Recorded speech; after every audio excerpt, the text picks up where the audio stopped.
کچھ لوگوں نے جمع ہو کر کے آج سے تقریباً 100 سال پہلے یہ مشورہ کیا ایک قوم نے کہ اب ہمیں اس ملک کو ایک نئے رنگ میں رنگنا ہے اور ایک نئے ڈھنگ سے نرالے انداز سے اس ملک کو چلانا ہے اور اس ملک کا گویا جو ہے جغرافیات تبدیل کرنا ہے۔ انہوں نے بھی جمع ہو کر کے اپنے مقصد کے لیے ایک مشورہ کیا،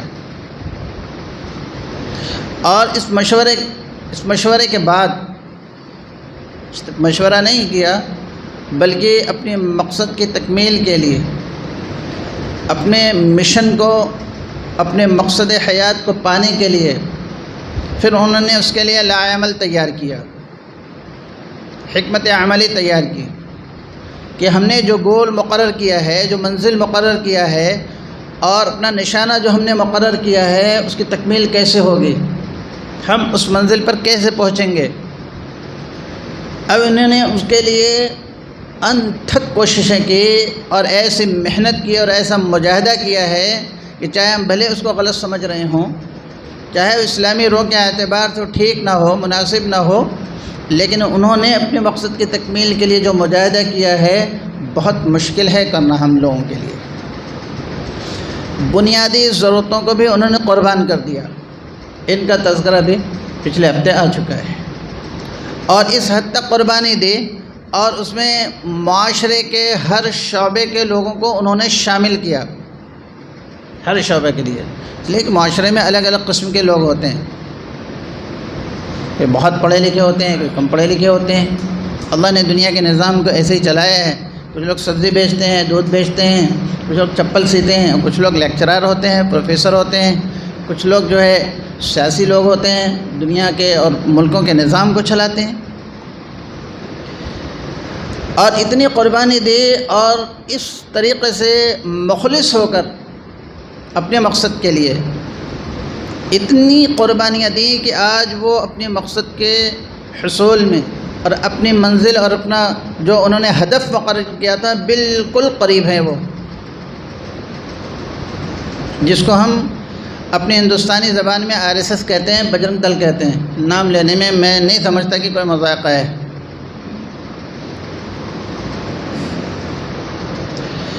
اب ہم چاہے جتنی گالیاں دیں اور چاہے جتنا کوسیں ساورکر کو، گوالکر کو، اور اسی طریقے سے ان کے دیگر جو بانیان ہیں ان کو ہم چاہے جو کہتے رہیں، کیا فرق پڑتا ہے؟ اس لیے کہ کوئی بندہ جب کسی مقصد کے تحت اٹھتا ہے، کوئی گول مقرر کرتا ہے، کوئی منزل مقرر کرتا ہے، تو بہت لوگ ہوتے ہیں پیچھے کچھ نہ کچھ کہنے والے، لیکن اگر وہ اپنے مشن میں مخلص ہے اور یہ سمجھتا ہے کہ نہیں مجھے یہ کام کو کرنا ہے تو مجھے تو سب سننا پڑے گا، قربانیاں تو مجھے دینی پڑیں گی۔ ہم سب جانتے ہیں کہ آج ایک مخصوص رنگ میں ہمارا ملک رنگ چکا ہے، رنگا جا رہا نہیں، رنگ چکا ہے۔ آپ ایک معمولی سے آفس میں چلے جائیں، چھوٹے سے چھوٹا جو گیٹ کیپر ہوگا وہاں سے لے کر کے بڑے سے بڑے آفیسر تک کیا نظریات ہیں ان کے اور کیا ایکٹیویٹیز ہیں ان کی، یہ یوں ہی نہیں ہو گیا، اس کے پیچھے پوری 100 سال کی قربانی ہے، 100 سال کی قربانی ہے۔ خیر، ایک قوم یہ تھی، ان دو قوموں کا تذکرہ پچھلے جمعہ میں آیا تھا۔ اب ایک طرف ہم لوگ ہیں جس کو ہم مسلمان کہتے ہیں اپنے آپ کو، ہم سوچیں اب ہمیں کیا کرنا چاہیے، کیا کرنا چاہیے ہمیں بحیثیت مسلمان کے، بحیثیت ایمان والے کے، بحیثیت امت محمدیہ صلی اللہ علیہ وسلم کے، ہمیں کیا کرنا چاہیے؟ اصل چیز یہ سوچنے کی ہے، اس پہ کچھ بات عرض کرنے کا ارادہ ہے۔ ایک تو سب سے پہلے ہم جائزہ لیں کہ ہمارا اپنا کوئی اجتماعی مشن ہے کہ نہیں ہے، مقصد حیات ہے کہ نہیں ہے، یعنی ہم کیوں جی رہے ہیں دنیا میں، ہم کیوں جی رہے ہیں، کیوں زندگی گزار رہے ہیں، ہمارے صبح و شام کیوں، ہمارے شب و روز کیوں، ہماری تگ و دو کیوں، ہماری حرکات و سکنات کیوں، کبھی جائزہ تو لینا چاہیے نا۔ آج کا حال یہ ہے ہمارا اپنا کہ ہم جتنے لوگ ہیں اتنے منتشر ہیں، میں نے پچھلے جمعے بھی عرض کیا تھا کہ اگر پوری صف میں پوچھا جائے کہ ہمارا مقصد حیات کیا، ہمارا مشن کیا، ہمارا اجتماعی مقصد کیا، تو 50 آدمی اگر ایک صف میں ہیں تو وہ 50 کا جواب الگ الگ ہوگا، 50 کا جواب الگ الگ ہوگا. کوئی کچھ کہے گا، کوئی کچھ کہے گا، کوئی کچھ کہے گا، کوئی کچھ کہے گا، اس لیے کہ ہمارا اپنا کوئی اجتماعی مشن ہے ہی نہیں. تو آیا کیا واقعی جو ہے ہم ایسے لوگ ہیں، ہمارا مذہب اور ہم جس نبی کے امتی بنائے گئے، ہمیں وہ کوئی مشن دے کر کے گئے کہ نہیں گئے؟ ہمارا کچھ ہدف مقرر کیا گیا کہ نہیں کیا گیا؟ اور ہمیں کسی مشن کے متعلق طے کر کے اپنی زندگی اجتماعیت کے ساتھ گزارنی چاہیے کہ نہیں گزارنی چاہیے؟ آج ہر آدمی اس کی ضرورت کو محسوس کر رہا ہے، چونکہ یہ ایک فطری بات ہے. ہم جانور نہیں ہیں کہ ہمارا اپنا ایک الگ انداز ہوگا زندگی گزارنے کا. ہمیں کسی سے کوئی مقصد نہیں، مطلب نہیں. جہاں چاہیں گے، جیسے چاہیں گے کھائیں گے، پیئیں گے، جیسے چاہیں گے اپنی حیوانی نفسانی ضروریات کو پورا کریں گے. یہ جانوروں کا طریقہ ہوتا ہے. انسانی معاشرے کی یہ خوبی ہے کہ وہ تنہا زندگی گزارنا، انسان تنہا زندگی گزارنا اس کا بڑا مشکل ہو جاتا ہے. حضرت آدم علیہ السلام کو اللہ رب العزت نے جب بنایا اور جنت میں داخل فرمایا، ساری نعمتیں جنت میں تھیں، ساری نعمتیں جنت تھی. بھائی دنیا میں اچھی جگہ اگر کسی کو رکھ دیا جائے تو دل نہیں گھبراتا. وہاں پہ دل بہلانے کے لیے بہت ساری چیزیں ہوتی ہیں. آدمی خوش ہوتا ہے کہ میں یہاں پر آ گیا. حضرت آدم علیہ السلام کو اللہ پاک نے جنت میں بنایا. آپ اندازہ لگائیں کتنی نعمتیں تھیں وہاں پر جو ہم سنتے رہتے ہیں، لیکن اس کے باوجود بھی ان کا دل نہیں لگ رہا تھا. ان کے دل کے وحشت کو دور کرنے کے لیے اللہ رب العزت نے حضرت حوا کو پیدا فرمایا. کہ انسان انفرادی زندگی بہت اچھا محل ہو، بڑا اچھا گھر ہو، بہت خوبصورت ہو، بڑی نعمتیں ہوں، لیکن کسی کو کہہ دیا جائے کہ آپ یہاں اکیلے رہیں تو آدمی اکیلا نہیں رہتا، مشکل ہو جاتا ہے اس کے لیے. اللہ رب العزت نے اس کو ایسی فطرت میں ڈالا ہے، ایسا نیچر ہے انسان کا کہ اس کو اگر کسی کو تکلیف ہوتی ہے تو تکلیف کو محسوس کرتا ہے. یہ اللہ رب العزت نے انبلٹ رکھا ہے اس کے اندر. کسی کی پریشانی کو دیکھ کے پریشان ہوتا ہے. کوئی بھوکا اگر آ جائے اپنے بھوک کا اظہار کرے تو یہ پیٹ بھر کر کے کھایا ہوا ہے لیکن اس کی بھوک کی تکلیف کو محسوس کرتا ہے. خوشی کے موقعوں پر خوشی کا محسوس کرنا اور تکالیف اور غموں کے مواقع پر غموں اور تکالیف کو محسوس کرنا اللہ رب العزت نے رکھا ہے اس کے اندر کہ اجتماعی زندگی کا گزارنا. تو اللہ رب العزت نے، جیسے میں نے ابھی اس سے پہلے شروع میں قرآن پاک کے جن آیتوں کی تلاوت کی ہے کہ اللہ رب العزت فرماتے ہیں کہ کنتم خیر امۃ اخرجت للناس. یہ بہت سمجھنے کی چیز ہے اور اس کو بڑے محدود دائرے میں ہم لیتے ہیں. قرآن انسانیت کی بھلائی کے لیے آیا ہے. قرآن ہر زمانے کے لیے ہے، قیامت تک کے انسانوں کے لیے ہے، کسی خاص کے لیے نہیں ہے. اور یہ امت بھی پورے عالمی امت ہے، پوری انسانیت کے لیے برپا کی گئی ہے، پوری انسانیت کے لیے نکالی گئی ہے. کنتم خیر امت اخرجت للناس کہا گیا. صرف مسلمانوں کے لیے نہیں ہے،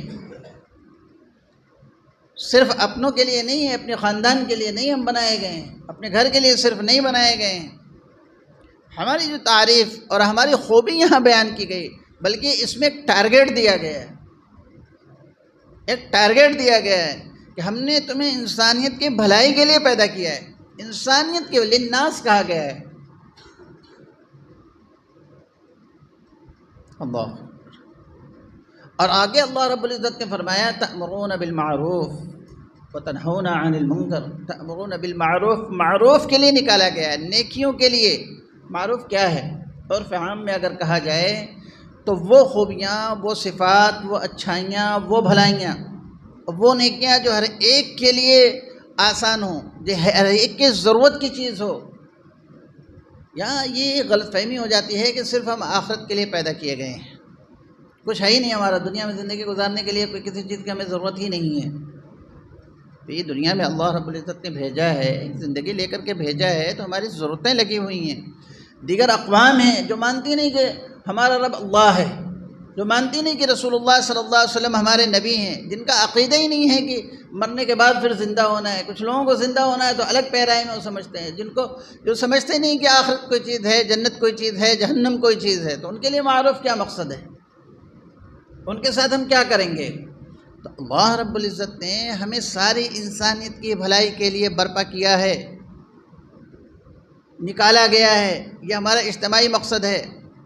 لقد ارسلنا رسلنا بالبینات وانزلنا معهم الکتاب والمیزان بالقسط۔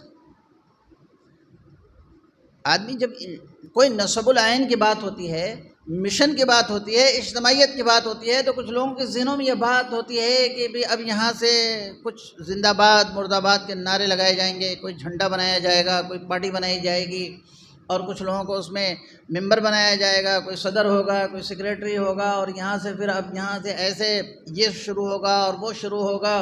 اور صاحب ہمارے ذہنوں کے اعتبار سے اسلامی حکومت بنانے کی کوشش کی جائے گی، جو ہوتا ہے ہمارے نوجوانوں کے اندر، بالکل نہیں، بالکل اس کا کہیں دور تک کوئی تصور ہی نہیں ہے۔ اب یہ جو آیت اللہ رب العزت نے قرآن میں اتاری ہے کہ ہم نے رسولوں کو بھیجا، کیوں بھیجا ہے؟ لقد ارسلنا رسولنا بالبینات، ان کے لیے کھلی نشانیاں ہم نے دی ہیں۔ وانزلنا معهم الکتاب، کہ اللہ رب العزت نے جو کتابیں نازل فرمائیں، کیا مقصد ہے کہ اللہ نے ان کو ترازو دے کر کے بھیجا، عدل اور انصاف قائم کر، کہاں ہے اس میں اسلامی حکومت، اور کہاں ہے اس میں تلوار، اور کہاں ہے اس میں گھوڑے، اور کہاں ہے اس میں فلاں یہ اور فلاں وہ فلاں وہ۔ ساری انسانیت کے لیے اللہ رب العزت نے اتارا کہ عدل قائم کیا جائے، انصاف قائم کیا جائے، ہر ایک کو انصاف ملے۔ اپنے ملک کے اعتبار سے اس کا نفاذ کرے، دیکھیں ذرا اپنے ملک کے پیرائی میں اس کو سمجھے ذرا سا، کیا حالات ہیں آج ہمارے ملک کے اپنے؟ کیا انصاف ہے سب کے لیے؟ کیا عدل ہے سب کے لیے؟ کیا ہر آدمی کو زندگی کا گزارنا آسان ہے اس ملک کے اندر؟ ہر آدمی کی معیشت جو ہے آسان ہے؟ آپ دیکھیں ہر آدمی، ہر بچے کو جو ہے اس کا تعلیمی حق ملے، ہر انسان کو پیٹ کی روٹی ملے، ہر انسان کو سر چھپانے کے لیے جگہ ملے، کوئی پریشان حال نہ ہو۔ یہ اسلامی مشن ہے۔ آپ کو عجیب سا لگ رہا ہوگا کہ یہ اسلامی مشن کیسے ہو سکتا ہے؟ یہ اسلامی مشن ہے، یہ کام ہے۔ اسلامی حکومتوں میں اور اس پچھلے ادوار میں اگر چلے جائیں تو وہاں یہ صورتحال تھی کہ مسلمان اپنی یہ ذمہ داری محسوس کرتا تھا کہ جہاں پر اللہ کے نام لینے والے ہیں، جہاں یہ عدل و انصاف انسانوں کے درمیان قائم کیا گیا، انسان تو انسان، ہمارے علاقے میں اتنا امن ہونا چاہیے اور اتنا عدل ہونا چاہیے کہ کسی جانور پر کوئی ظلم نہیں ہونا چاہیے، کوئی پرندہ بھی بھوکا نہ رہے، اس کی فکر ہوا کرتی تھی۔ سیدنا عمر ابن عبدالعزیز رحمۃ اللہ علیہ کے دور میں کیا ہوا؟ جب عدل اور انصاف اس روئے زمین پر قائم کر دیا گیا تو وہ خوشحالی آئی، اللہ رب العزت نے ان برکتوں کا نزول فرمایا کہ کوئی زکوٰۃ لینے والا نہیں تھا، زکوٰۃ دینے والے ہر ایک تھے، نئے نئے شعبے قائم کر دیے گئے، پھر بھی کوئی لینے والا نہیں، کچھ نہیں بچا۔ تو کیا کہا گیا؟ کہا کہ بھئی اناج لو اور اناج کو پہاڑ پر بکھیر دو، ہماری مملکت میں کوئی پرندہ بھی بھوکا نہ رہے۔ یہ سوچ تھی اور یہ فکر تھی۔ گھر کا حال بہت خراب تھا، کچھ نہیں تھا گھر کے اندر۔ اس واقعے میں نہیں جانا چاہتا کہ ان کے گھریلو حالات کیا تھے۔ لوگوں کے زندگیوں کو بنانے کے لیے اور لوگوں کے درمیان میں عدل و انصاف قائم کرنے کے لیے، کوئی مظلوم نہ رہے، کسی کا حق نہ مارا جائے، کوئی ایک دم سے بھوکا نہ رہے، اور کوئی ملینائر اور بلینائر نہ بن جائے۔ آج یہی ہو رہا ہے ملک میں، دیکھ لیں اٹھا کر کے، کروڑ کی تعداد ایسے لوگوں کی ہے، بلا مبالغہ ذمہ داری کے ساتھ میں عرض کر رہا ہوں، کہ جن کو ایک وقت کا کھانا نہیں مل رہا ہے ان کو وقت پر، اور چند ایسے لوگ ہیں جن کی تجوریاں بڑھتی چلی جا رہی ہیں۔ آپ کیا کہیں گے؟ کہ بڑی اچھی معیشت ہے، بہت اچھا ڈیولپمنٹ ہو رہا ہے، بڑا اچھا وکاس ہو رہا ہے ہمارے ملک کے اندر، کیا کہیں گے اس کو؟ ایک آدمی کا پیر بڑا موٹا ہو جائے، ایک پیر بڑا موٹا ہو جائے، جس کو ہم لوگ اپنی زبان میں ہاتھی پیر بولتے ہیں، بڑا موٹا ہو گیا، اور ایک پیر بالکل سوکھ گیا ہو، آپ کیا کہیں گے؟ اس کو مبارکباد دیں گے کہ صاحب بڑا بہت مبارک ہو، آپ کا پیر تو ماشاء اللہ بڑے صحت مند ہو رہے ہیں، آپ کو بہت مبارک ہو، کہیں گے آپ اسے؟ ارے بھائی یہ بہت خطرناک قسم کی بیماری ہے، یہ بیماری ہے، بیماری، یہ صحت نہیں ہے، اس کو سمجھنا چاہیے۔ ظلم پر ظلم ہوتا چلا جا رہا ہے، آئے دن سنتے ہیں، پڑھتے ہیں، اور میں کسی خاص کمیونٹی کے لیے نہیں کہہ رہا ہوں، صرف مسلمانوں پر نہیں ہو رہا ہے، یاد رکھیں اس بات کو، عام انسانوں کے ساتھ میں ظلم اور بربریت کا ننگا ناچ ناچا جا رہا ہے۔ کچھ لوگ ڈکٹیٹر بن کر کے جو ہے وہ اپنے ڈکٹیٹرشپ کی وجہ سے ملک کے پورے نظام کو خراب کر رہے ہیں۔ عام انسانوں پر ظلم کا اس وقت دور ہے، کوئی سننے والا نہیں ہے، اور مسلمان تو ہے ہی ہے۔ بہرحال پوری ملک کی صورتحال یہ ہے، کیا حضور پاک علیہ الصلوۃ والسلام محمد عربی صلی اللہ علیہ وسلم کے غلام ہونے کے ناطے ہماری کوئی ذمہ داری بنتی ہے کہ نہیں بنتی ہے؟ ہمارے اندر کا کبھی ایمان جاگتا ہے کہ نہیں جاگتا ہے؟ ہم کہتے ہیں کہ ہم بزرگوں کا نام لیتے ہیں اپنے، اور ان کا غلام سمجھتے ہیں اپنے آپ کو، اور ذرا سی کوئی گستاخی کر دے تو ہم جان لینا اور جان دینا بہت عام چیز سمجھتے ہیں۔ نام پر تو یہ معاملہ ہے، لیکن ان کا کام، ان کا مقصد، ان کا مشن نہیں، وہ تو بس ٹھیک ہے، نام لے لیا اتنی بہت کافی ہے، ہم دیوانے ہیں، یہ ہیں، فلاں ہیں، پتہ نہیں کیا ہے کیا ہے کیا ہے، لیکن ان کے مشن کے لیے کچھ وقت دینا، کچھ سرمایہ لگانا، کچھ زندگی کی ترتیب بدلنا، اس مشن کے تحت اپنی زندگیوں کا گزارنا کبھی اب سے نہیں ہو سکتا۔ کہیں ظلم ہوا کرتا تھا ایک انسان پر، اور ذرا سے کوئی آواز لگا دیتی، ذری سی آواز آتی تھی، کسی چھوٹی سی آواز آ جاتی تھی کسی ایک عورت کی، تو محمد عربی صلی اللہ علیہ وسلم کے غلامان جو تھے وہ اپنی ذمہ داری سمجھتے تھے کہ ایک انسان پر ظلم نہیں ہونا چاہیے، نہیں ہونا چاہیے ظلم۔ حضور پاک علیہ الصلوۃ والسلام کا انتقال ہوا، آپ تشریف لے گئے، صحابہ غموں سے نڈھال تھے، سب سے بڑا وقت جو آیا ہے اس امت پر اور بطور خاص صحابہ پر، وہ حضور پاک علیہ الصلوۃ والسلام کا وصال ہے۔ کیسی جانثاری تھی صحابہ کو، کتنی مرتبہ واقعہ سنتے چلے آ رہے ہیں کہ اپنے کاموں میں ہوتے تھے، بیوی بچوں میں ہوتے تھے، اور وہاں سے اٹھ کر کے تیزی سے آتے تھے بھاگ کر کے، اور کہتے تھے اللہ کے نبی صلی اللہ علیہ وسلم ہم اپنی مصروفیات میں ہوتے ہیں، لیکن محبت کا ایسا شدید غلبہ ہوتا ہے کہ اس وقت آ کے اگر ہم آپ کی زیارت نہ کر لیں تو ہم زندہ نہیں رہ پائیں گے۔ اور یہ کوئی ان کے بس یہ زبان کے الفاظ نہیں تھے، ہم سب جانتے ہیں کیسے قربانی دی ہے صحابہ نے۔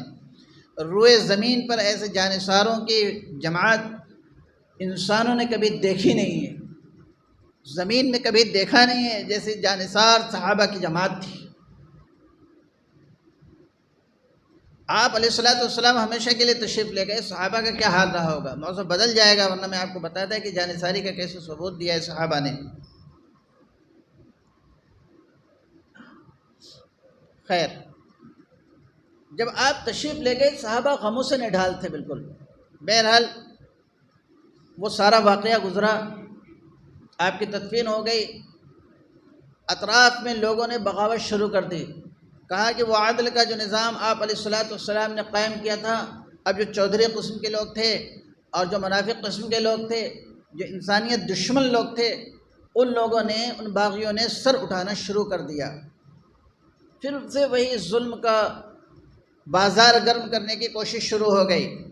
آپ نے ایک مقصد حیات دیا، لوگوں کو ایک زندگی کا سلیقہ طریقہ بتلایا، اور ظلم کو آپ نے اپنے زمانے میں ختم کیا، صحابہ کو لگایا اس رخ پہ، عدل انصاف قائم کیا۔ جب آپ تشریف لے گئے اور صحابہ پریشان حال تھے، تو اب پھر ان لوگوں کو اس بات کی ہمت ہوئی کہ پھر سے وہی شروع کیا جائے۔ چند ہی روز گزرے تھے، پھر صحابہ نے جو ہے جب دیکھا کہ یہ حالات شروع ہو گئے ہیں اطراف میں اور پھر سے وہی ماحول شروع ہو جائے گا، اللہ رب العزت نے پھر سیدنا صدیق اکبر رضی اللہ تعالیٰ کو ہمت عطا فرمائی، تو آپ نے سب کو جمع فرمایا اور صاف طور پر کہہ دیا ابو بکر زندہ ہو، یہ ہے ایمان والی کی غیرت اور شجاعت۔ ماحول جیسا بھی ہو، جیسا بھی پرخطر ہو، حالات جیسے بھی ہوں، کیسے بھی پریشان کن ہوں، حالات بہت پرخطر سے اس وقت میں، لیکن سیدنا صدیق اکبر رضی اللہ تعالیٰ نے صاف اعلان کیا۔ کیا اعلان کیا؟ ذرا سا نقص پیدا ہو جائے اس کام میں، اس مشن میں، میرے نبی نے میرے نبی جو دے کر کے گئے ہیں عدل اور انصاف میں اور دین کے اندر، ذرا بھی تھوڑا سا کچھ پیدا ہو جائے اور میں زندہ رہوں، اینقص الدین وانا حی، آپ نے فرمایا میں زندہ رہوں، ابو بکر زندہ رہے اور کچھ کمی بیشی کر دی جائے میرے نظر کے سامنے، یہ نہیں ہو سکتا۔ حالات کیسے تھے؟ بس تھوڑا سا عرض کرتا ہوں۔ ایسے سخت حالات تھے کہ حضرت عمر فاروق رضی اللہ تعالیٰ کی رائے نہیں تھی کہ اس وقت میں کچھ مداخلت کی جائے، بس کسی طریقے سے مدینہ کی حفاظت کر لی جائے، حالات اتنے خطرناک تھے۔ ساتھ دینے والے لوگ نہیں تھے، بلکہ جن لوگوں کو بھیجا گیا تھا، جو جماعتیں بنا کر کے بھیجی گئی تھی، کہا جا رہا تھا کہ ان کو بھی واپس بلا لیا جائے۔ ایسے سنگین حالات تھے، ایسے سنگین حالات میں بھی اپنے مشن کی تکمیل کو نہیں چھوڑا صدیق اکبر رضی اللہ تعالیٰ نے، اور کیا کہا؟ دین میں ذرا سا نقص پیدا ہو جائے اور میں زندہ رہوں، یہ نہیں ہو سکتا۔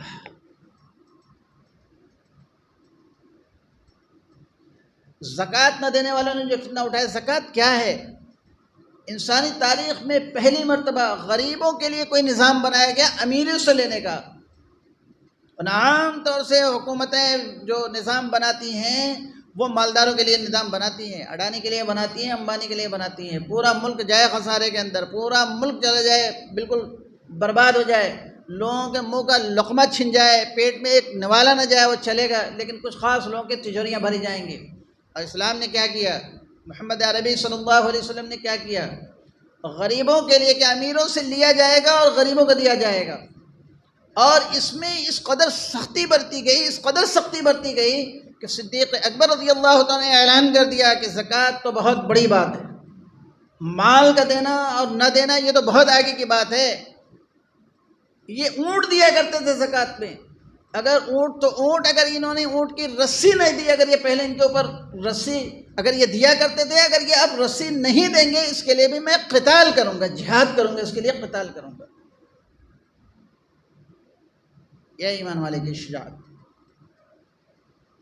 چل رہا ہے، ظلم ہو رہا ہے، ہونے دیں، لوگ بھوکے مر رہے ہیں، مرنے دیں، کوئی مسئلہ نہیں ہے، بیواؤں کی عزتیں نیلام ہونے دیں، یتیمی اور اسیری کی حالت کے لوگ زندگی گزار رہے ہیں، گزارنے دیں، کوئی مسئلہ نہیں ہے، اسی کے لیے ہم مسلمان ہیں۔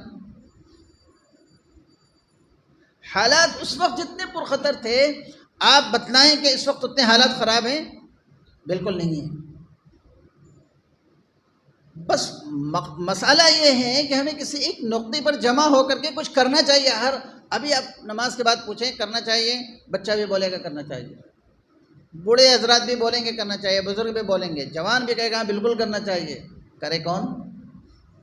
کہاں سے کرے اور کیسے کرے؟ اس کے لیے کچھ نہیں ہے ہمارے پاس۔ کون کرے کہ تو فلاں صاحب کر لیں گے، کوئی مسئلہ نہیں، فلاں جماعت کر لے گی، فلاں جماعت کر لے گی۔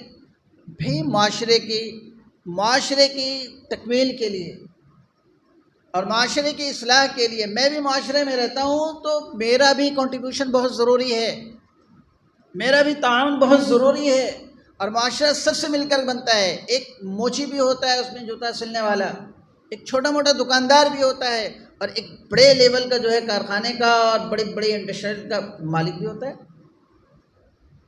پڑھے لکھے بھی لوگ ہوتے ہیں، ان پڑھ بھی لوگ ہوتے ہیں، اور جو قوم ترقی کرتی ہے، جو ملک ترقی کرتا ہے، اس میں سب کا تعاون ہوتا ہے، سب کا تعاون ہوتا ہے۔ جیسے صحابہ تھے، کہ اللہ کے نبی صلی اللہ علیہ وسلم نے تقاضا جب پیش کیا، سب آئے، بڑے بڑے لوگ آئے، مالدار بھی آئے، سارے آئے، بڑا مال کا ڈھیر لگ گیا، لیکن جو کم درجے کے لوگ تھے ظاہری اعتبار سے، جو معذور قسم کے لوگ تھے، جو مال نہیں لا کے دے سکتے تھے، بلکہ یوں کہہ لیا جائے کہ جو معذور جسمانی اعتبار سے، جن کو ہم کہتے ہیں کہ اپاہج ہیں، انہوں نے بھی یہ سمجھا تھا کہ معاشرے کو تک پہنچانے کے لیے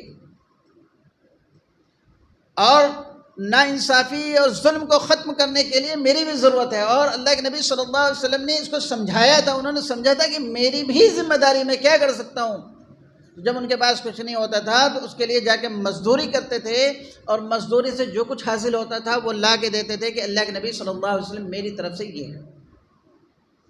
ہر ایک نے سمجھا تھا۔ عورتیں اپنے بچوں کو اس کے لیے تیار کرتی تھیں، اور میرے بھائیوں، اللہ کی قسم، جب تک ہم اس رخ پہ نہیں آئیں گے، جب تک ہمارے مسائل حل نہیں ہوں گے کہ ہماری مستورات، ان کی کیا ذمہ داریاں ہیں، وہ یہ سمجھیں کہ ان کو کیسے ذمہ داری پوری کرنی ہے اپنی چار دیواری کے اندر رہ کر کے۔ ہمارے اپنے پڑھے لکھے لوگ، ٹیچر ہوں، وکیل ہوں، ڈاکٹر ہوں، یا اسی طریقے سے بیوروکریٹس ہوں، یا اسی طریقے سے دینی طبقے کے لوگ ہوں، سب کی ذمہ داری، بچوں کی ذمہ داری، ہر ایک اس معاشرے میں اپنی ذمہ داری کو سمجھتا تھا۔ ایسے ہم سب کو اپنی ذمہ داریوں کو سمجھنا پڑے گا۔ ہم سب چاہتے ہیں بڑے اچھے حالات ہو جائیں، پھر سے حالات پلٹا کھا جائیں، عزت کا معاملہ ہو، یہ ذلت کے بادل چھٹ جائے کسی طریقے سے، کیسے ہوگا؟ تو اللہ کا احسان ہے، اللہ کا شکر ہے کہ کروڑ کی تعداد میں ہیں ہم۔ صرف اپنے لیے نہیں، ہمارا اپنا مسئلہ ہو گیا، اپنی قوم کے لیے مسئلہ ہو گیا، ہم اپنی قوم کے نہیں رہ گئے، اپنے رشتہ داروں کے نہیں رہ گئے، اپنے محلے والوں کے نہیں رہ گئے، کہاں کتنا گر گئے ہم لوگ۔ ہمیں تو ہمارے برپا کرنے والے، ہمیں پیدا کرنے والے نے کہا کہ تم امام ہو انسانیت کے، ہم نے تمہیں بھیجا ہے انسانیت کے لیے۔ اگر انسانیت کی معراج ہوگی اور انسانیت ترقی کرے گی تو تمہاری ذمہ داریوں کو پورا کرنے کے بعد ہی ہو سکتا ہے یہ۔ تم اپنی ذمہ داری، اگر انسانیت کی معراج ہو رہی ہے اور انسانیت بڑی اعلیٰ قسم کے بڑے اچھے انداز میں زندگی گزار رہی ہے، اس کا مطلب کہ تم نے اچھی زندگی گزاری ہے، اپنی ذمہ داری کو سمجھا ہے تم نے۔ اور اگر یہ نہیں ہو رہا ہے تو ذمہ دار کون ہے؟ کہ تم ذمہ دار ہو۔ ہر علاقے میں، ہر ضلع کے اندر کلیکٹر ہوتا ہے، ڈی ایم ہوتا ہے، اس کی ذمہ داری ہوتی ہے، لا اینڈ آرڈر کنٹرول کرنا اس کی ذمہ داری ہوتی ہے، امن عامہ میں خلل نہ پڑے اس کی ذمہ داری ہوتی ہے۔ اگر یہ نہیں ہو رہا ہے، اس کے برخلاف ہو رہا ہے، حالات خراب ہو گئے، ذمہ داری کس کی ہے؟ پوچھا کس کو جائے گا؟ اسی طریقے سے اللہ رب العزت نے اس دنیا میں اپنا نائب بنا کر کے بھیجا ہے۔ اللہ رب العزت نے ہم سب کو حضور پاک علیہ الصلوۃ والسلام کا امتی بنایا ہے، تو اس انتخاب کو غلط نہ ٹھہرائیں، بلکہ اپنی ذمہ داریوں پر لوٹ کر کے آئیں۔ کیا کرنا چاہیے؟ مختصر یہ، اب حالات ایسے ہیں، ہمارے اکابرین کی طرف سے یہ آواز بڑوں کی طرف سے لگائی جاتی ہے کہ ہر محلے کے اندر جو ہے، ہر محلے میں نہ ہو تو ہر شہر کے اندر کم سے کم آخری درجے کی بات ہے، ہماری اپنی مسجدوں سے کام ہو، انسانیت کے فلاح و بہبود کا کام ہو۔ انسانیت کے، میں بار بار کہہ رہا ہوں انسانیت، میں صرف مسلمانوں کا نام نہیں لے رہا ہوں، اور ہمارے یہاں تو آج حال یہ ہو گیا کہ ہم مسلمانوں کے لیے بھی سوچنے کے لیے تیار نہیں۔ کون سے مسلمان ہیں؟ اللہ ہی جانے، کیسے منہ دکھائیں گے آخرت کے میدان میں، کون سی جماعت میں، کون سے صف میں کھڑے کیے جائیں گے، ہم سب جانتے ہیں اپنا حال کیا ہونے والا ہے، انجام کیا ہونے والا ہے۔ ہر محلے کے اندر، ہر مسجد کے اندر اللہ کا فضل ہے کہ لاکھوں لاکھ کی تعداد میں پورے ملک میں ماشاء اللہ اللہ رب العزت نے جو ہے مساجد کا جال بچھوا دیا ہے، اور مساجد کا ایک بڑا کردار ہوتا ہے معاشرے کی تکمیل کے لیے، معاشرے کی تشکیل کے لیے زبردست کردار ہوتا ہے۔ مساجد کے ذریعے سے کام شروع کیے جائیں، مساجد کے ذریعے سے سروے کرائے جائیں۔ ایک تو وہ سیاسی اعتبار سے کرایا جاتا ہے، حکومتیں کراتی ہیں، ان کا جو کچھ بھی رہتا ہے، لیکن مسجدوں کا یہ کام ہے، جس طریقے سے مسجدوں میں نماز پڑھنے کے لیے آنا ہوتا ہے، جس طریقے سے مسجدوں کو ہم سمجھتے ہیں قرآن کی جگہ ہے، ذکر کی جگہ ہے، تلاوت کی جگہ ہے، اور ہم نے مسجدوں کو اسی کے لیے خاص کر دیا۔ اور جب آرکیٹیکٹ نقشہ بناتا ہے تو وہ انہی چیزوں کو سوچ کر کے بناتا ہے، اور ٹرسٹی جو بتاتے ہیں وہ یہ بتاتے ہیں کہ ہمارے مسجد کے اطراف میں اتنے لوگ ہیں، اتنی بڑی ہماری اپنی جگہ ہے، اور یہ نماز اور یہ بس یہیں تک سارا معاملہ رہ جاتا ہے۔ بہت زیادہ سے زیادہ ہماری مسجدوں میں 3 کام ہو رہے ہیں۔ کیا کام ہو رہے ہیں کہ صاحب؟ بس ایک یہ ہو رہا ہے کہ نماز ہو رہی ہے، دوسرا یہ ہو رہا ہے کہ اب مکاتب قائم ہو گئے ہیں، چھوٹے چھوٹے بچوں کو جو ہے تعلیم دی جا رہی ہے، اور تیسرا ابھی اس میں بھی تمام مساجد میں نہیں ہو رہا ہے کہ جماعتیں آتی ہیں، وہ ٹھہرتی ہیں اور کچھ لوگوں کو جا کر کے بلا کے لاتی ہیں اور تھوڑی سی دین کی بات ہوتی ہے، ترغیب دیتے ہیں، ان کو اپنے مشن پہ آنے کے لیے جو ہے غیر ترغیب دی جاتی ہے۔ بہت آپ ذمہ داری کے ساتھ، دیانتداری کے ساتھ دیکھیں اور سوچیں، کیا واقعی حضور پاک علیہ الصلوۃ والسلام کی مسجد میں بھی یہی ہوتا تھا؟ اتنی ہوتا تھا؟ ہم سب سنتے چلے آ رہے ہیں کہ مسجد نبوی، اللہ کے نبی صلی اللہ علیہ وسلم نے، یاد رکھیں کہ اپنا گھر بنانے سے پہلے آپ تشریف لے گئے، اپنی ہجرت فرمائی، عارضی طور پر آپ نے جہاں قیام کیا وہاں بھی مسجد بنا، عارضی طور پر، ابھی مستقل طور پر وہاں قیام نہیں تھا، عارضی طور پر آپ نے جہاں قیام کیا وہاں پہ بھی مسجد بنوائی۔ پھر آپ تشریف لے گئے مدینہ منورہ، جب پہنچ گئے آپ اس وقت میں جہاں مسجد نبوی بنی ہوئی ہے اور جہاں آپ علیہ الصلوۃ والسلام نے قیام فرمایا تھا، آپ نے جو ہے ابو ایوب انصاری رضی اللہ تعالیٰ عنہ کے گھر میں جو ہے قیام فرمایا، لیکن مسجد پہلے دن سے بنوائی، سب سے پہلے مسجد بنوائی، صحابہ کے جہاں لوگ آ سکیں، جمع ہو سکیں، سوچ سکیں، فکر کر سکیں، کیا کیا؟ وہی پارلیمنٹ ہاؤس تھا، وہی سب کچھ تھا، وہی مسجد تھی، سارا سب کچھ تھا۔ ہم یہ کہتے ہیں کہ انسانیت اس وقت تک ترقی نہیں کر سکتی، انسانیت واقعی فلاح و بہبود کو نہیں پہنچ سکتی جب تک کہ جو کچھ رسول اللہ صلی اللہ علیہ وسلم لے کر کے آئے وہ کچھ ہماری زندگیوں میں نہ آ جائے اور ہماری اپنی مسجدوں میں نہ ہونے لگے۔ وہ سارا جو کچھ مسجد نبوی میں ہوتا تھا ہماری اپنی مسجدوں میں ہونا چاہیے، کیونکہ ہماری مسجد کا تعلق جو ہے مسجد نبوی سے ہے، اور مسجد نبوی میں وہ سارا سب کچھ ہوتا تھا، کیا کچھ نہیں ہوا کرتا تھا، کتنی فوجیں بھیجنی ہیں، کتنی جماعتیں کہاں بھیجنی ہیں، وہ سارا مسجد نبوی میں بیٹھ کر طے ہوتا تھا۔ ہماری بازاریں کیسی ہونی چاہیے وہ مسجد نبوی سے طے ہوتا تھا۔ وہ بازار سے مسجد نہیں چلا کرتی تھی بلکہ مساجد سے بازاریں چلا کرتی تھی۔ کوئی آدمی، ایک آدمی بھی بازار میں اس وقت تک بازار میں سودا نہیں بیچ سکتا تھا، دکان نہیں لگا سکتا تھا جب تک وہ مسجد نبوی میں آ کر کے اس سوداگری کا دین نہ سیکھ لے، تجارت کا دین نہ سیکھ لے، اس کو معلوم نہ ہو جائے، کہیں ایسا نہ ہو کہ نقصان پہنچائے یہ بندہ۔ اتنا احتیاط ہوا کرتا تھا، یہ سارا سب کچھ ختم ہو گیا۔ تعلیمی نظام کہاں سے چلتا تھا؟ ہم نے 2 نظام بنا دیا، یہ عصری علوم ہے، یہ دینی علوم ہے، اور جب یہاں سے تقسیم ہوئی تو وہ وہاں چلے گئے، پہلے نکلا تھا وہ تھوڑا سا گیپ تھا، تھوڑا سا فرق تھا، اور وہ ایک انتظام کے تحت شاید اس زمانے میں کبھی ہوا ہوگا، اور آج اتنی دوری ہو گئی کہ صاحب یہ تو یونیورسٹی ہے اور یہاں یہ پڑھایا جائے گا جہاں دین کا تصور نہیں، اور صاحب یہ ایک مدرسہ ہے، ایک دارالعلوم ہے، یہاں یہی پڑھایا جا سکتا ہے، اس کے علاوہ کچھ نہیں پڑھایا جا سکتا۔ وہ اس سے بے خبر اور یہ اس سے بے خبر۔ یہ کیا ہوا؟ یہ پورا نظام چوپٹ ہو گیا۔ انتظامی امور کے اعتبار سے الگ الگ جگہیں بنائی گئیں۔ صحابہ کے زمانے تک جو ہے، خلفائے راشدین کے زمانے تک مسجد نبوی میں سارا سب کچھ ہوا کرتا تھا۔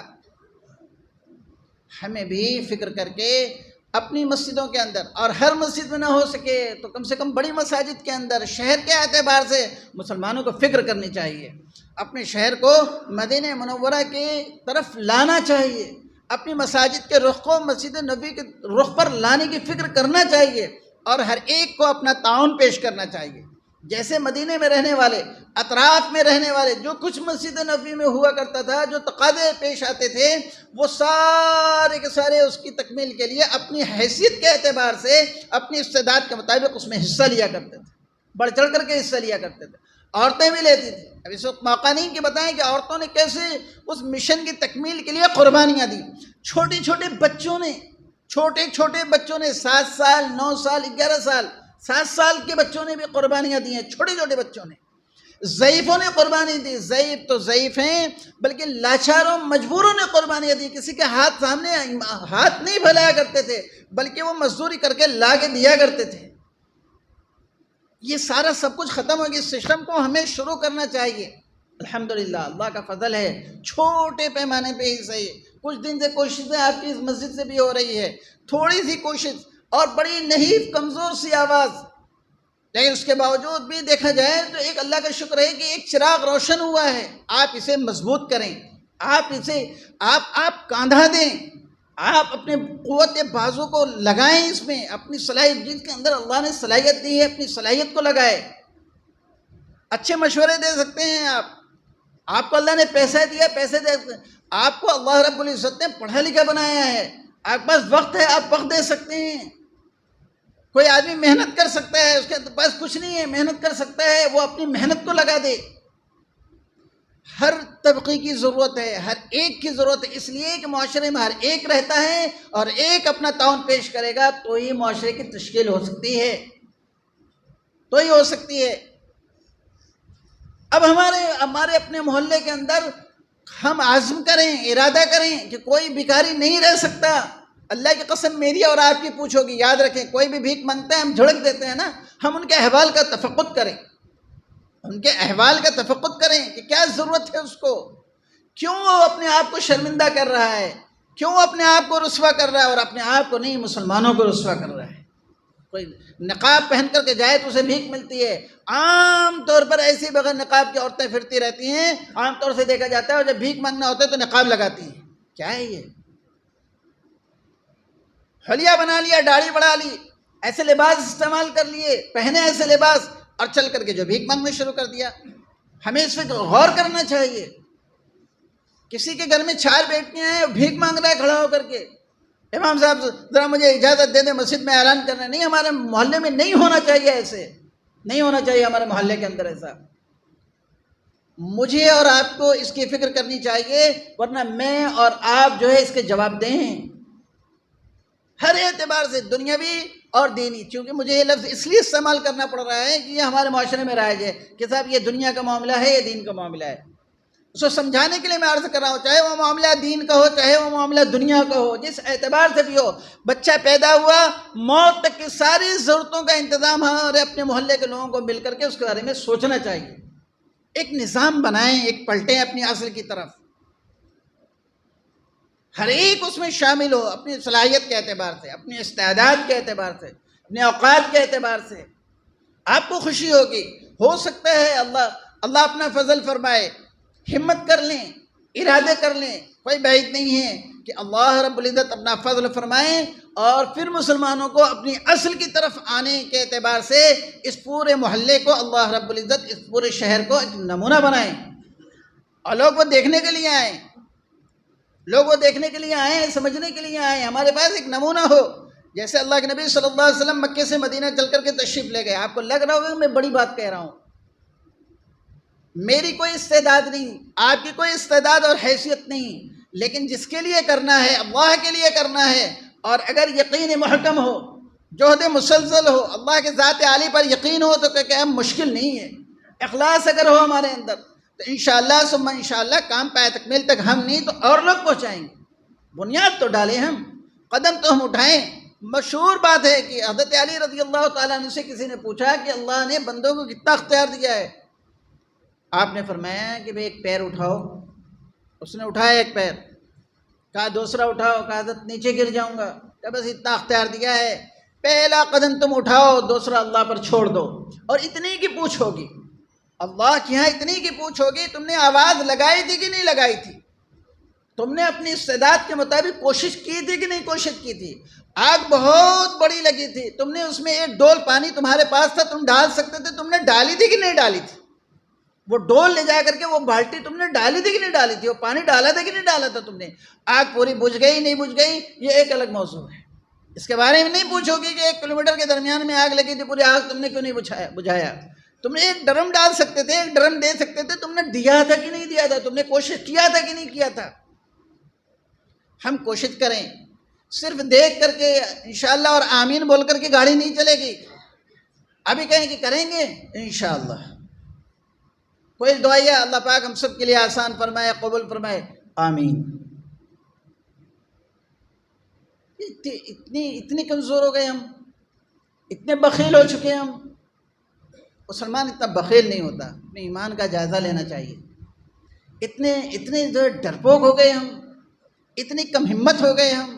میں یہ آپ کو اشتعال میں لانے کے لیے نہیں کہہ رہا ہوں، میں یہ حقیقتیں ہماری ہے.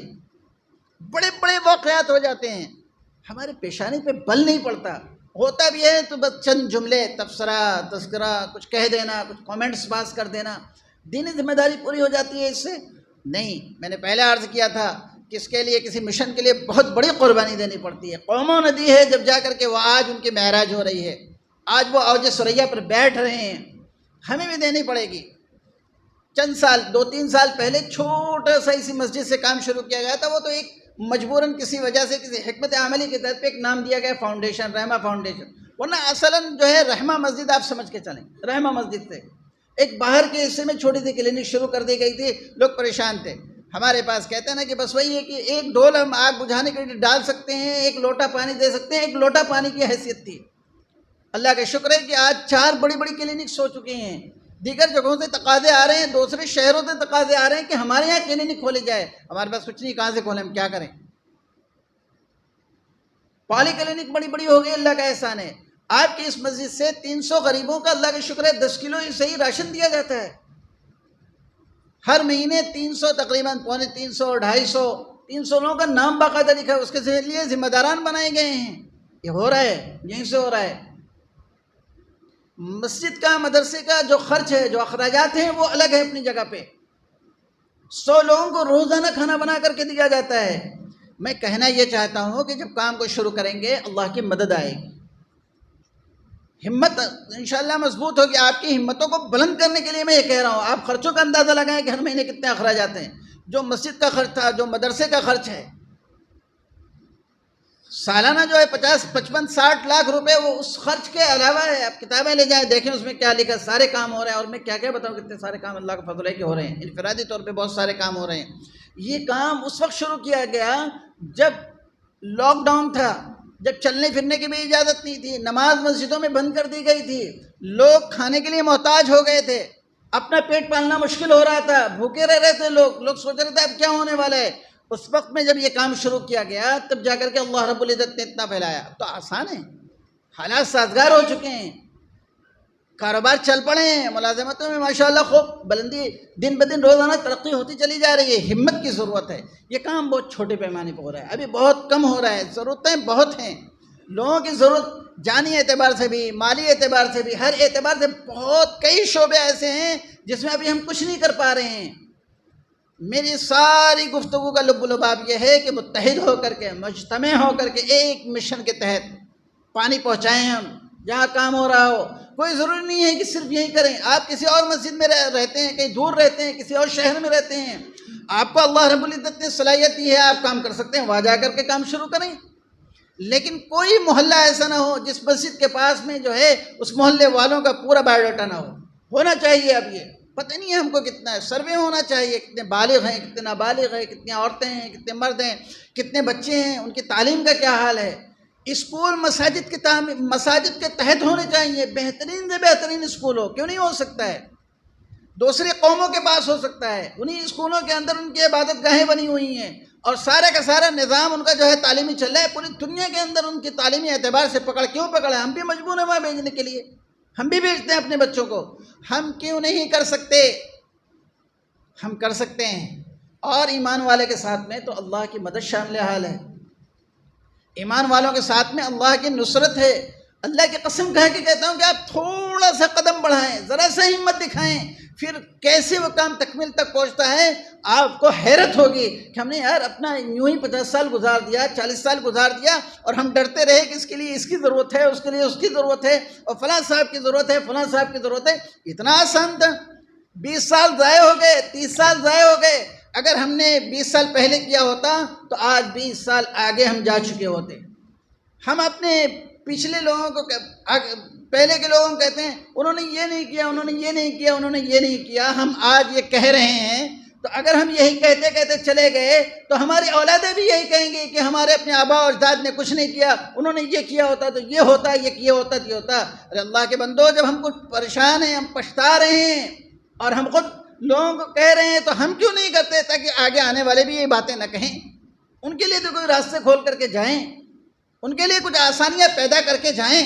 اس لیے اپنی انفرادی ذمہ داریاں اور انفرادی ضرورتوں کے ساتھ، انفرادی جو گھریلو جو اپنی ذمہ داریاں ہیں، ہماری جو ضرورتیں ہیں، ان کے ساتھ ساتھ میں نہیں کہتا کہ آپ چھوڑ دیں اپنے گھر والوں کو، اپنی رشتہ داریوں کو قربان کر دیں آپ، نہیں، بلکہ آپ اپنی مشن میں ان سب کو شامل کریں، سب کو شامل کریں۔ اسلام یہ نہیں کہتا کہ آپ ان کو چھوڑیں ان کو چھوڑیں، فلاں جگہ جا کے بیٹھ جائے، فلاں جگہ جا کے بیٹھ جائے، نہیں، سب سے یہ تقاضا نہیں ہے، بلکہ اسلام نے کہا ہے کہ ان سب کو شامل کرو، ان سب کو شامل کرو، گھر والوں کو لے کر کے بیٹھو، معاشرے کی تکمیل کے لیے اور اس کی تشکیل کے لیے بچوں کے سامنے رکھو کہ تمہارا کیا کنٹریبیوشن ہو سکتا ہے، عورتوں کا کیا ہو سکتا ہے، ضعیفوں کو کیا ہو سکتا ہے، جو ریٹائرمنٹ والے ہیں، جو ریٹائر ہو گئے، کام چھوڑ چکے ہیں، ان کی صلاحیتیں ہیں، ان کا کیا استعمال ہو سکتا ہے۔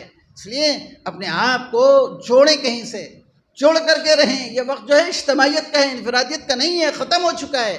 اپنی شناخت ہم کھو دیں گے، اپنے بچوں کو کیا دے کے جائیں، نعوذ باللہ۔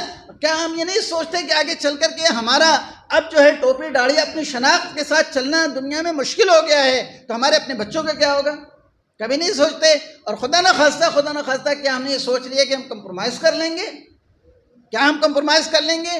کیا ہم کفر کے ہاتھوں بک جائیں گے، غلام بن جائیں گے؟ ہم نے سوچ لیا کوئی مسئلہ نہیں ہے، ہمیں اپنا رہنا ہے، ڈاکٹر بننا ہے، انجینئر بننا ہے، یہ کرنا ہے، وہ کرنا ہے، ٹھیک ہے، کوئی بات نہیں ہے، یہ نہیں کریں گے تو کیا ہو گیا، وہ نہیں کہیں گے۔ کیا ہم نے اپنے بچوں کی جو ہے خدا نہ خواستہ ان کو جہنم میں بھیجنے کا فیصلہ کر لیا ہے؟ ہمیں احساس ہے کہ ہمارا ملک کہاں جا رہا ہے، حالات کیا ہو رہے ہیں، ہم اپنے بچوں کے لیے حالات سازگار کیسے کریں گے، ایمان پر کیسے باقی رہیں، کیسے ایمان پر باقی رہیں۔ ایک مرد مجاہد تھا، حضرت مولانا علی میاں ندوی رحمۃ اللہ علیہ، بات ختم کرتا ہوں اس واقعے کو عرض کر کے۔ جب گورنمنٹ نے یو پی میں یہ شروع کیا، بلکہ یہ پورے ملک کے اعتبار سے، کہ بھئی اب سرسوتی وندنا کی جائے گی، وندے ماترم پڑھایا جائے گا اسکولوں کے اندر، اور یہ لازمی قرار دے دیا گیا کہ اب پڑھایا جائے گا۔ مولانا علی میاں ندوی رحمۃ اللہ علیہ نے کھڑے ہو کر کے اس وقت میں کہا تھا، ہم اپنے بچوں کو اگر یہ طے کر دیا گیا کہ یہ لازم ہے، اپنے بچوں کو ان اسکولوں میں سے نکال لیں گے، ہم آپ کے کہنے کے مطابق جاہل کہلانا اپنے آپ کو گوارا کریں گے، لیکن ہم اپنے ایمان کا سودا نہیں کر سکتے۔ آپ کو اگر یہ لگتا ہے، کہ آپ کو ستایا جا رہا ہے، پریشان کیا جا رہا ہے، آپ کے بچوں کو تماچے مروایا جا رہا ہے، آپ اس تماچے کا جواب کیسے دے سکتے ہیں؟ کبھی سوچا آپ نے؟ کیوں نہیں سوچا آپ نے؟ کیوں بھیجنے کی ضرورت پیش آتی ہے؟ کیوں نہیں اسکول ایسے قائم کیے کہ جن میں ہماری اپنی طالبات اپنے حجاب کے ساتھ جا سکتی ہوں؟ کیوں رال ٹپکاتے ہیں دوسرے کے دروازوں پہ جا کر کے؟ آپ بھیک کا پیالہ لے کر کے جائیں گے، دینے والا آپ کو لات مارے یا بھیک ڈالے، یہ حق ہے اس کا۔ آپ کا حق نہیں ہے کہ بھیک دی جائے۔ کسی نے محنت کیا ہے، مزدوری کیا ہے، صبح 9 بجے 10 بجے سے لے کے 6 بجے تک کام کیا ہے، اس کا حق ہے، آپ کو دینا پڑے گا۔ آپ اسے ہکال نہیں سکتے، نکال نہیں سکتے آپ اس کو، اس نے محنت کیا ہے، آپ اسے دیں گے۔ لیکن کوئی آ جائے اور بھیک کا پیالہ اور دامن پھیلائے، آپ کا حق ہے کہ آپ اسے دو یا دھتکار دو۔ یہی ہو رہا ہے ہمارے ساتھ۔ ہم کیا کر رہے ہیں؟ ہم تو دوسروں کے لیے رہبر تھے، نمونہ تھے، ہمیں نمونہ بننا چاہیے۔ اس وقت میں آواز لگائی تھی مولانا علی میاں ندوی رحمۃ اللہ علیہ نے، اس سے پہلے کے بزرگوں نے وقت ختم ہو کہا تھا کہ ہم اس ملک میں اپنی شناخت کے ساتھ رہیں گے۔ نمازیں بہت دور کی بات ہیں، اذانیں بہت بڑی بات ہیں،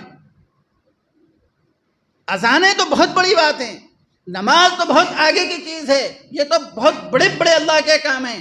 وضو اور وضو کے ساتھ میں مسواک، اگر کوئی یہ کہے کہ اب وضو کے ساتھ میں جو مسواک ہے، اس ملک میں رہنا ہے تو تمہیں مسواک چھوڑنی پڑے گی، تم مسواک نہیں کر سکتے، تو اللہ کی قسم وضو کے ساتھ میں ہم مسواک بھی نہیں چھوڑ سکتے۔ ہمیں تو اتنا سینسٹیو ہو کر کے رہنا ہے، اتنی خودداری کے ساتھ میں رہنا ہے۔ کیسے رہنا ہے؟ خالی بول کے رہنا ہے، ایجیٹیشن کر کے رہنا ہے، موب نکال کر کے رہنا ہے، زندہ باد مرد آباد کر کے رہنا ہے۔ اس کے لیے قربانیاں دینی پڑیں گی، اس کے لیے اپنے عیاشیوں کو کم کرنا پڑے گا، اس کے لیے اپنی خواہشات کو کم کرنا پڑے گا، نکالنا پڑے گا۔ کچھ 12 گھنٹہ دیتے ہیں، 10 گھنٹہ کر لیں، 8 گھنٹہ کر لیں۔ 10 قسم کے کھانے بنتے ہیں، 5 قسم کے کر لیں۔ 10 جوڑی سال میں کپڑے بناتے ہیں، 8 جوڑی کر لیں، 5 جوڑی کر لیں۔ 1 کروڑ کے مکان میں رہنے کا ارادہ تھا، 75 لاکھ میں آ جائیں، 25 لاکھ میں آ جائیں، کریں یہ، پھر دیکھیں اللہ عزت کیسے دیتا ہے۔ اللہ پاک کہنے سننے سے زیادہ عمل کی توفیق عنایت فرمائے۔ وآخر دعوانا الحمدللہ۔